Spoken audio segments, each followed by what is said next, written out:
चलिए, तो आज हम इस वीडियो में सीखेंगे यूक्लिड विभाजन से मौसा ज्ञात करना। यानी कि यूक्लिड विभाजन से मौसा कैसे ज्ञात किए तो वो भी समझेंगे। हाँ, लेकिन ध्यान रहे यूक्लिड विभाजन से सिर्फ मौसा निकाली जाती है। हाँ, मौसे और लौसा दोनों निकलता है तो सिर्फ अभाज्य गुणनखंड विधि द्वारा, वो भी हम लोग सीखेंगे अभाज्य गुणनखंड विधि द्वारा, और सब्जेक्टिव ऑब्जेक्टिव दोनों कंसेप्ट समझेंगे। उसके बाद अभाज्य गुणनखंड के रूप में इसको व्यक्त कैसे किया जाता है, जो क्वेश्चन दे देता है 2 नंबर के लिए, वो भी समझेंगे। दो संख्याओं का कभी मौसा और लौसा कोई एक को देगा और दूसरा कहेगा निकालने के लिए, उसको भी समझेंगे, ऑब्जेक्टिव से भी और सब्जेक्टिव से भी। तो चलिए हम एक एक करके टोटल के हम बारे में बात करते हैं। यूक्लिड विभाजन एल्गोरिथम प्रमेय से मौसा कैसे ज्ञात किया जाता है। तो ये जो क्वेश्चन दिया हुआ है 255 है और तथा क्या दिया हुआ है 867। तो इसमें हमको क्या करना है, छोटा वाला को बाहर कर देना है, ठीक, और 12 वाला को अंदर लिखना 867 को। इस तरह से पहले करेंगे, तब उसके बाद सूत्र के द्वारा हम उसको बैठाना सीखेंगे। ठीक है, तो पहले हम कंसेप्ट समझ लेते हैं और तब उसके बाद वस्तुनिष्ठ प्रश्न को ऑब्जेक्टिव के द्वारा हम लोग बनाएंगे। चलिए, तो ये जो बनाई जाती है, तो सबसे पहले आप भागा पढ़े होंगे ना, तो इसमें देखिए पहले एक बार में 2 बार में चाहे में शेष नहीं छोड़ना है इसे, और शेष अगर आ भी गया तो उसको घेर देना है, लेकिन डायरेक्ट टोटल को बारे में सोचना है। ये नहीं कि 51 को 2 अंक द्वारा नहीं, जिसे हम लोग भागा पढ़ते थे, डायरेक्ट सोचना है 255 के कितना बेर गुना करेंगे कि इसके करीब आ जाए, यानी कितना बेर से हम कटेगा। ठीक है, तो यहाँ ध्यान दीजिए, आपको तो डायरेक्ट 255 का तो आप पहला नहीं पढ़ सकते हैं, तो क्या करेंगे, वो अंक छोड़ देंगे। तो ये कितना हो जाएगा 25, तो इधर से भी एगो अंक हम हटा देंगे। अब देखेंगे 25 को कै बेर गुना करेंगे कि 86 के करीब आएगा। तो 25 का थोड़ा आसान होता है, तो हम पढ़ेंगे 25 दूना 50, 25 तिया 75, 25 चौके 100, ज्यादा हो गया। तो हम 3 बार में इसलिए लगाए हैं क्योंकि इसके हम करीब गए हैं 86 के करीब, 25 तिया 75, और वो जो 3 आ गया उससे सब में हम बारी बारी से गुना कर लेंगे। जैसे देखिए 5 तिहाई 15 हासिल 1, फिर 3 से 5 बार में 5 तिहाई 15, 1 16, फिर 3 से 2 बार में तो 3 दूनी 6 हासिल 1 7। अब इसको घटा लिए जाते हैं, तो 7 में से 5 गया तो कितना हो गया 2, 6 में से 6 गया तो 0, 8 में से 7 गया तो 1, ये शेष बच गया। और जो भी शेष बचता है तो हम उसको क्या करते हैं, घेर देते हैं। क्या करते हैं, घेर देते हैं। जिससे हम भाग दिए थे उसको यहाँ पे हमको बीच में लिख लेना है, समझे। चलिए, तो इसे समझ गए। अब बताइए 102 यानी 100 के तो आप समझ सकते हैं ना, 100 के 2 बार गुना करेंगे तो 200 करीब, 3 में करेंगे तो 300 हो जाएगा, तो बढ़ जाएगा। तो इसीलिए यहाँ भी हमको कितना बार में लगाना होगा, 2 बार में।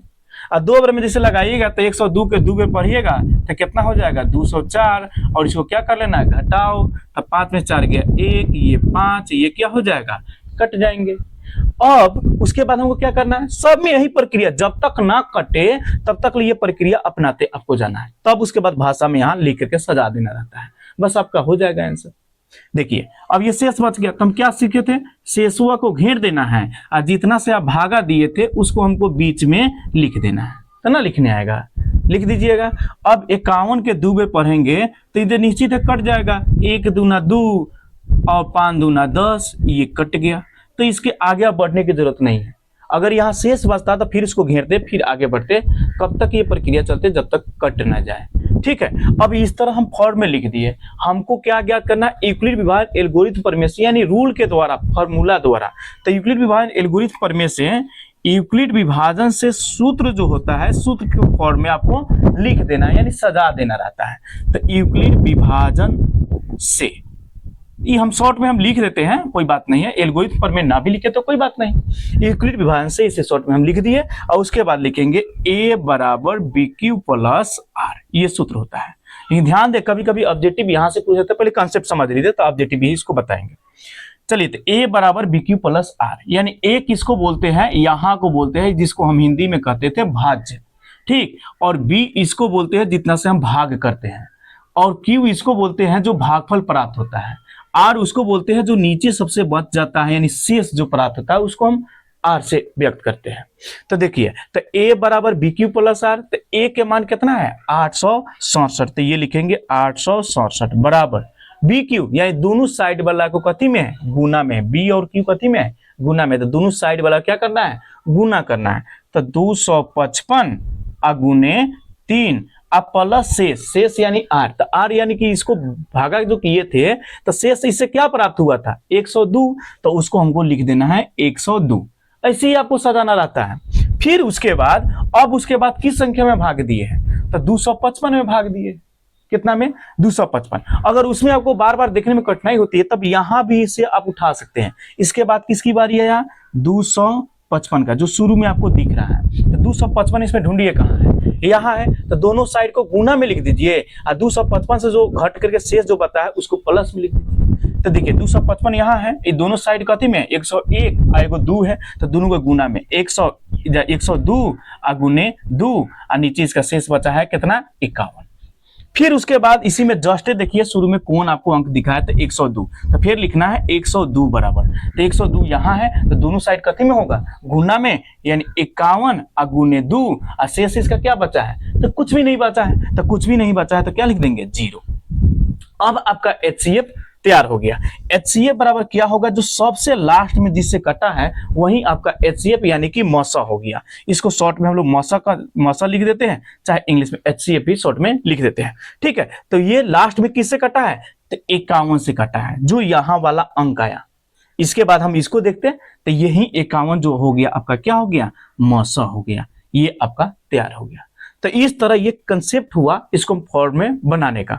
फिर से समझिए, हम सबसे पहले छोटा वाला को बाहर, बड़ा वाला को भीतर लिखे, इसके बाद देखे कि इसके करीब वाला अंक 1 है, उतना से हम क्या किए, गुना कर लिए और इसको घटा दिए। जो भी घटा रहे हैं शेष प्राप्त हो रहा है, तो शेष को हम घेर दे रहे हैं और जितना से हम भागा किए थे पीछे वाला अंक में उसको हम ले आकर के उतना में बीच में उसको हम लिख देते हैं, और इतना से फिर उसी तरह भागा करते हैं, फिर शेष आता है, फिर शेष को घेरते हैं, फिर भाग किए तो उस तरह कटाते हैं चलते हैं। ये प्रक्रिया तब तक करते हैं जब तक कट नहीं गया, तो ये तो यहीं पे कट गया। तो फिर उसके बाद हम सजाते हैं यूक्लिड विभाजन से फॉर्मूला द्वारा। तो यूक्लिड विभाजन में होता है a बराबर VQ प्लस R। तो a के मान इसमें बीच वाला को बोलते हैं, दोनों साइड वाला को गुना करते हैं, शेष वाला को जोड़ते हैं। तो यहाँ पे दोनों साइड को गुना में लिख दिए और शेष वाला को प्लस में। फिर उसके बाद विचला में ये आया है तो दोनों साइड को गुना में लिखे हैं और नीचे जो शेष बचा है तो ना के प्लस में लिखे हैं। फिर उसके बाद बीच में ये अंक आया है तो इसको इतना बराबर लिखे हैं, दोनों साइड के गुना में, और शेष जो बच गया 0। तो देखे हैं कि लास्ट में कितना से कट गया 51, यानी कि यहाँ पे 51 जो बच रहा है वही क्या हो गया आपका HCF हो गया।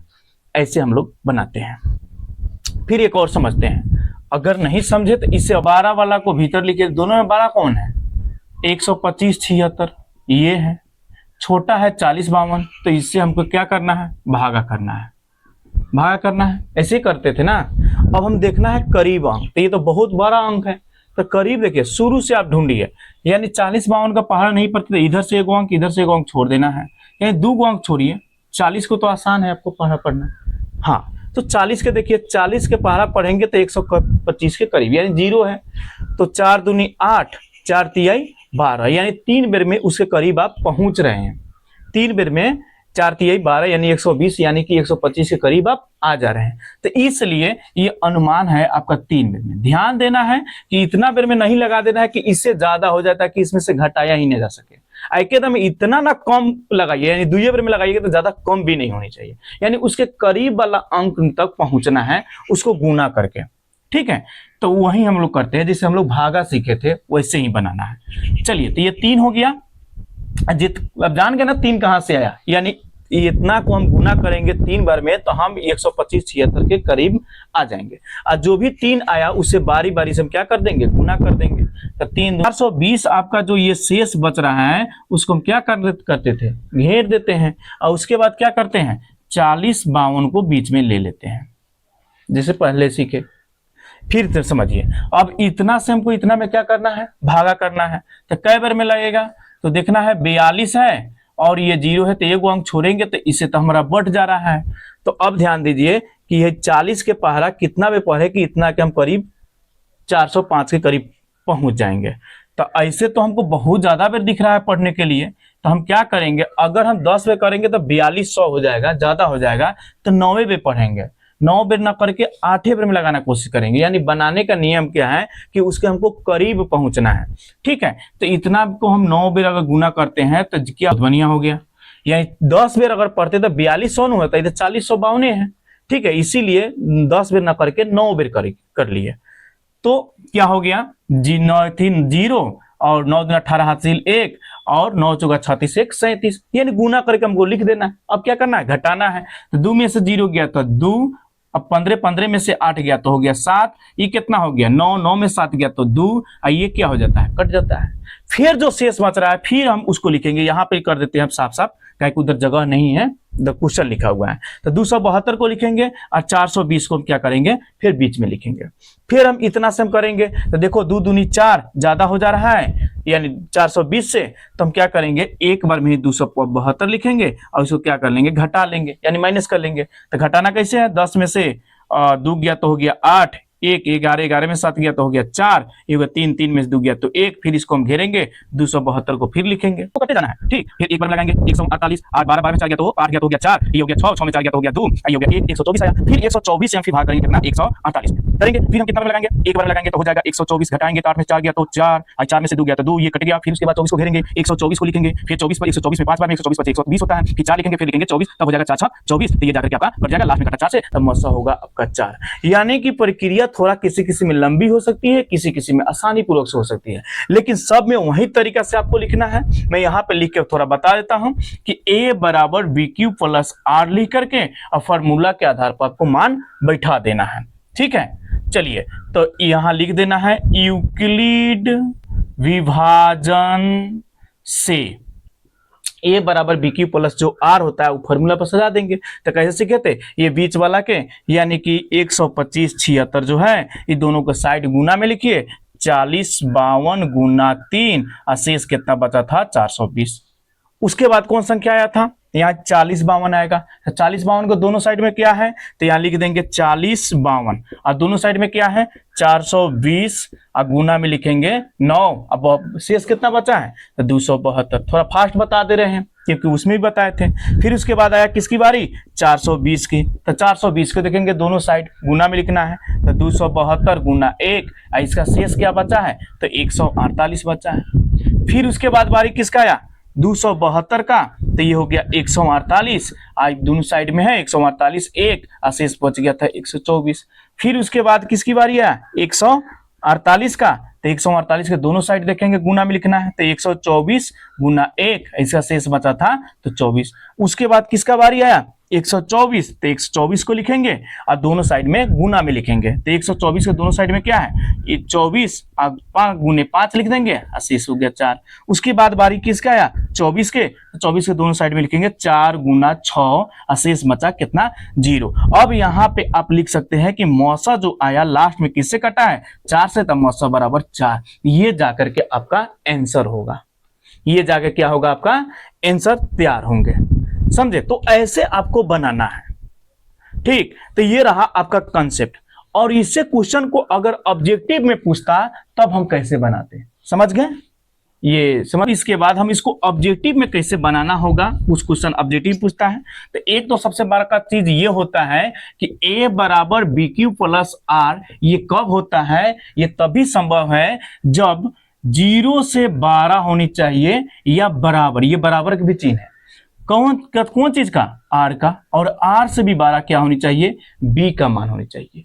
इस आधार पर a बराबर BQ प्लस R का आप सत्यापन कर सकते हैं।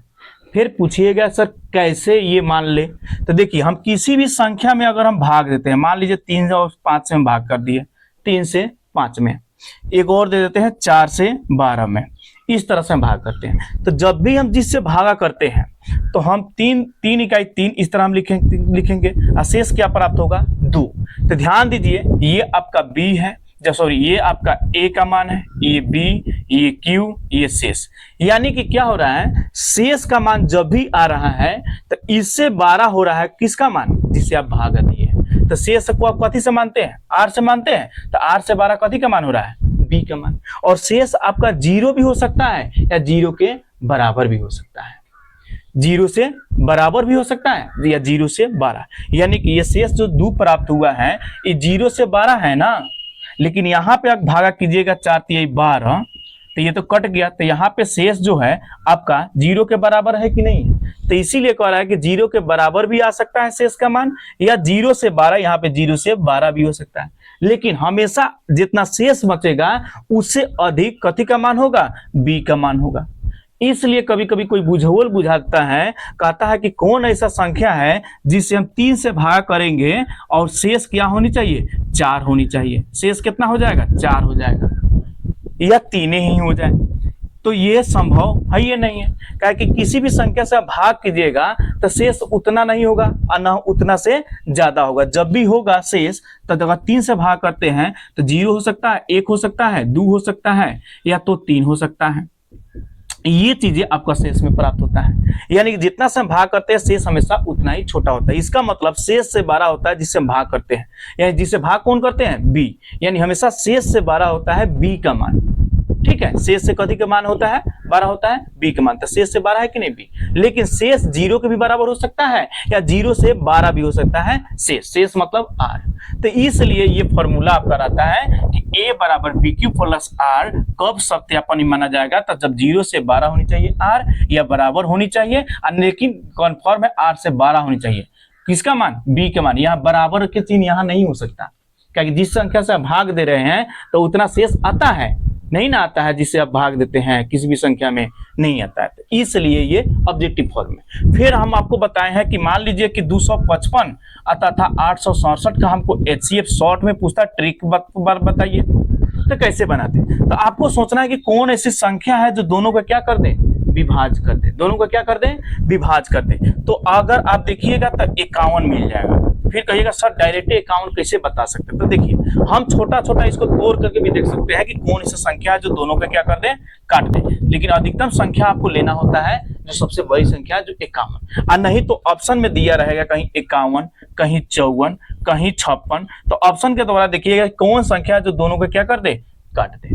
तो निश्चित है उसमें एक कोई अंक होगा जो अधिकतम वाला लेना है। कौन वाला लेना है, अधिकतम वाला, जो दोनों का क्या कर देगा, काट देगा। तो वो भी तरीका है, बाकी ऑप्शन वाला आएगा तो हम उसमें भी बतेबे करें। देखिए हम HCF LCM का बहुत ज्यादा ट्रिक बता दिए पिछले वाला वीडियो में, अगर नहीं देखे हैं तो उसको जाकर देख लीजिएगा। बहुत सारा ट्रिक पड़ा हुआ है, बहुत बड़का से बड़का क्वेश्चन का बनाने का, लेकिन इसमें भी हम आपको बताएंगे। पहले हम 2 नंबर क्वेश्चन को शुरू करते हैं।